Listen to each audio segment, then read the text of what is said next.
IHRD director കസേരയിൽ നിന്ന് VA Arunkumar പടിയിറങ്ങുമ്പോൾ Kerala രാഷ്ട്രീയം സാക്ഷ്യം വഹിക്കുന്നത് അത്യപൂർവമായ ഒരു കാഴ്ചയാണ്. മുൻ മുഖ്യമന്ത്രി VS അച്യുതാനന്ദന്റെ മകനെ പദവിയിൽ നിന്ന് തെറിപ്പിക്കാൻ വർഷങ്ങളായി പടയൊരുക്കം നടത്തിയ ഇടതുപക്ഷ സംഘടനകളുടെയും പിണറായി വിജയന്റെയും ആഗ്രഹം ഒടുവിൽ മുഖ്യമന്ത്രി VD സതീശൻ സാധിച്ചു കൊടുത്തിരിക്കുകയാണ്.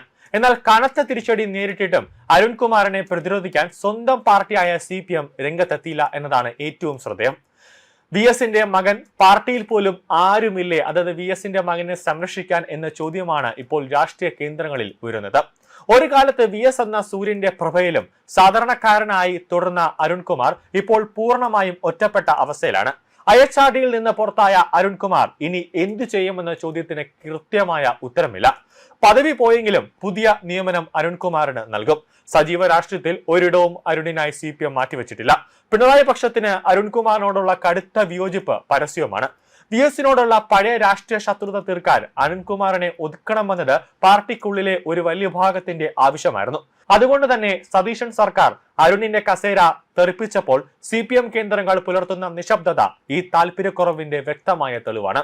VA അരുൺകുമാർ യോഗ്യത മറികടന്ന് IHRD ഡയറക്ടർ പദവിയിൽ തുടരുന്നതിനെതിരെ UDFനേക്കാൾ ഒരു ആവേശം കാണിച്ചത് ഇടതുപക്ഷ സർവീസ് സംഘടനയായിരുന്നു.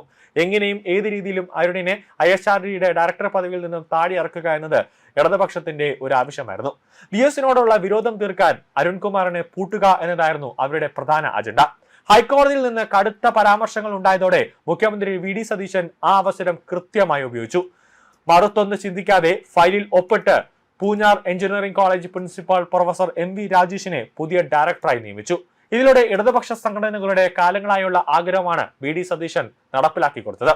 സതീശനെ ഈ മാസ്റ്റർ സ്ട്രോക്കിൽ സെക്രട്ടേറിയറ്റിലെ ഇടതുപക്ഷ സംഘടനകളുടെ ഇടനാഴികളിൽ ഇപ്പോൾ വലിയ ഒരു ആഹ്ലാദമാണ് നടക്കുന്നത്. കസേര തെറിച്ചെങ്കിലും അരുൺകുമാറിനെതിരെ ഒരു വലിയ വിജിലൻസ് അന്വേഷണമോ ക്രിമിനൽ നടപടികളോ ഉണ്ടാകാൻ സാധ്യത കുറവാണ്. അതിന് പിന്നിൽ ചില രാഷ്ട്രീയ കാരണങ്ങളുമുണ്ട്. അതിലുപരി അഴിമതിയൊന്നും അരുൺകുമാർ ചെയ്തിട്ടുമില്ല. VS അച്യുതാനന്ദൻ എന്ന ഒരു വടവൃക്ഷത്തോടുള്ള ജനങ്ങളുടെ ബഹുമാനവും സഹതാപ തരംഗവും UDF മുന്നിൽ കാണുന്നുണ്ട്.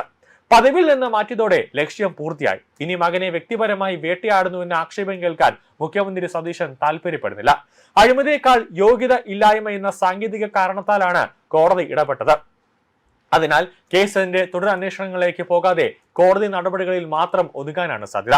2018 UGC മാനദണ്ഡ പ്രകാരം സർവകലാശാല VCക്ക് തുല്യമായ പദവിയാണ് IHRD ഡയറക്ടറുടേത്. ഇതിന് 7 വർഷത്തെ അധ്യാപന പരിചയം അനിവാര്യമാണ്. എന്നാൽ മുമ്പ് കേവലം ക്ലറിക്കൽ പദവിയിൽ ഇരുന്ന അരുൺകുമാറിന് ഈ ഉയർന്ന ചുമതല നൽകിയത് വിചിത്രമാണെന്ന് ഹൈക്കോടതി നിരീക്ഷിച്ചു. അതുകൊണ്ട് തന്നെ അരുൺകുമാറിന്റെ യോഗ്യതയ്ക്കനുസരിച്ചുള്ള ഏതെങ്കിലും ഒരു പദവിയായിരിക്കും വരും ദിവസങ്ങളിൽ VD സതീശൻ നൽകാൻ പോകുന്നത്.